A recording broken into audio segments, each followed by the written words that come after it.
Yeah.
Good afternoon, Liberty High. Today is Tuesday, October 4th.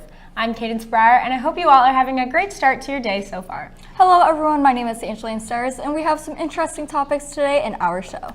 First up, a top story from Blair over the Assassin game that recently started up again with upperclassmen here at LHS. I have heard so many things about it, so I'm definitely excited to learn more. Me as well. After that, Sam will give us a story on a student at our school who works at the Chiefs Stadium. That is such a cool opportunity. I think that will be interesting to hear about. For sure. And finally, we'll cover some small segments from Morgan over the new arts and entertainment coming out, and Cheyenne with an updated weather report. And then some school-wide announcements. Make sure you sit back and relax because this is KLHS.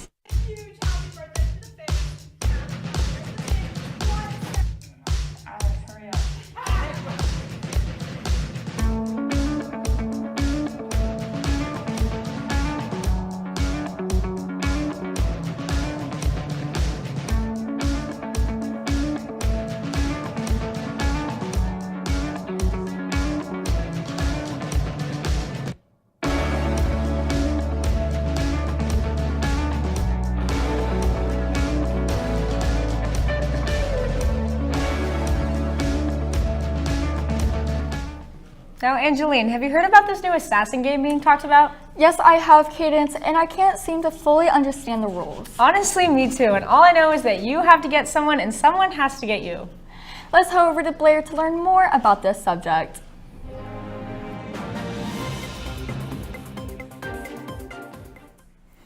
What's up, Jays? Happy Tuesday. Today's top story is happening right here at LHS, which I have to say is one of my favorite events. Sunday, October 2nd, Assassin started here at the high school. If you don't know what Assassin is, I've got all the info for you. Juniors and seniors were able to sign up to participate in the game continuing the next couple weeks. Each student pays $5 to get in. Everyone gets a target and they must spray it with water within the next 2 weeks. Players who get their target and are not assassinated will move on to the next round, where new targets are assigned and the game continues. But there are a few rules to this game. Players must spray their target on video, and if your target hits you with water before you get them, there is a 30-minute cooldown period before you can try again. And don't worry, there are no kills on LPS property at LPS activities, at work, or at religious gatherings. I'm looking forward to see who wins this year and can't wait to get my target. Stay safe and stay dry, Jays. This is Blair Baymiller signing off for KLHS. Thank you so much, Blair. Good luck to everyone competing, and don't forget to watch your back at home, at work, or just in general. Good advice there, Cadence. Now let's move on to cover some school announcements. First up, a few players on our women's tennis team qualified for state. This includes two seniors, Melina Thomas and Rebecca Squadrone in doubles, as well as sophomore Sydney Chambers who qualified for singles. Congratulations, girls. That is such a cool opportunity, and we wish you the best moving on to the state competition. Next up, if you are interested in joining the Lit Fixed Book Club, please sign up for it in Flex Time Manager for Connect 30. The next meeting will be this Wednesday, tomorrow, so make sure you do this soon. Don't worry, they will have snacks provided. Moving on to a drive happening here at LHS, Liberty High School EDGES program Sloan Jurgens is leading an impact project on period poverty.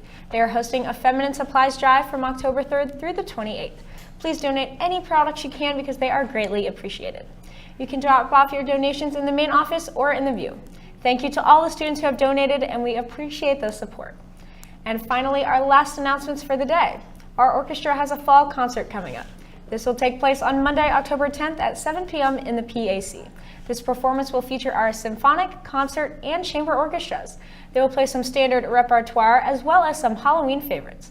Please join us for an evening of spooktacular music.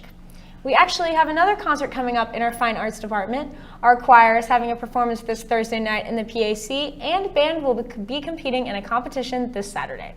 Make sure to check out these opportunities to watch if you are free. Now that we're finished with announcements, I know that Sam has a story over a student working at the Chiefs facility. I know, Cadence. I think that is such a cool opportunity for someone still in high school. I totally agree. Let's head to Sam to learn more.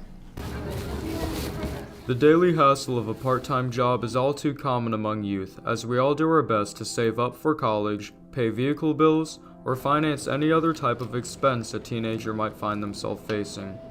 Calvin Wager, a senior at Liberty High School, is no stranger to this feeling, working as a ticket clerk at Arrowhead Stadium through the Chiefs football season.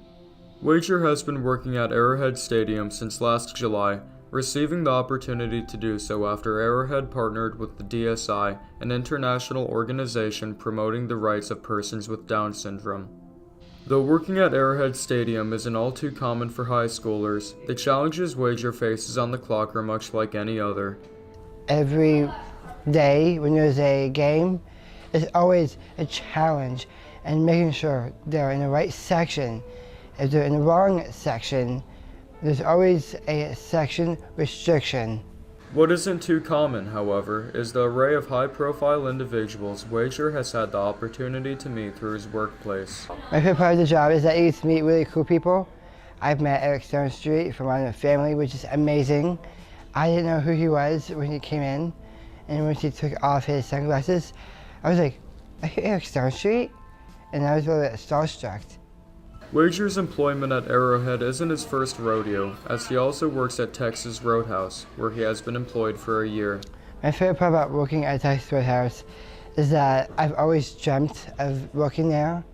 As a young boy, I had a tag that had my name on it, and I was like, this would be really cool if I were to work there. And years later, here I am now, doing what I love doing. Though Wager has taken lots of enjoyment from his jobs at Texas Roadhouse and Arrowhead Stadium, it all pales in comparison to the lessons he's had the opportunity to learn along the way. I'm a people person, and people like to approach me. People like to get to know me. The biggest lesson is communicating with people and saying the right thing. Surely there's something we can all take from Wager's hard work and positive outlook, as he goes to show it's not about what you do, but your perspective while you do it. From KLHS, this has been Sam Bruisvin, signing out. Thank you, Sam, for that story. I just love how many cool jobs and opportunities kids at our high school have. Me too, Cadence. Now, even though we're still in high school, there is plenty happening in the world around us. That is so true, Angeline. I know that in celebrity news, there's always something new and upcoming. I know, right? Especially the movies coming out right now seem super good. Morgan is covering a lot of these topics in arts and entertainment today. Let's cut to her now. What's up, Jays? There's been a lot of movies coming out recently and more on the way. However, let's begin with The Woman King. This film portrays the tale of women warriors in the 19th century African kingdom, as colonists tried to take advantage of the tribal violence. The story, which was based on actual events, provides the cast with a chance to fully develop their roles. Next is the latest Marvel movie, Black Panther: Wakanda Forever. Chadwick Boseman, who played the Black Panther, sadly passed away in 2020 fighting a battle with colon cancer. Since then, Black Panther fans have wondered how the actor's passing would address in the follow-up film. Black Panther: Wakanda Forever, the sequel, honors Boseman's legendary embracing the world he cherished. The film shows how it was possible to move on while grieving a tragic loss by telling both a happy and a sad grieving story. On November 11th, 2020, the film will be released in theaters. Make sure to go watch it. Well, that's all I have for you today. I'm Morgan Gable with KLHS signing off.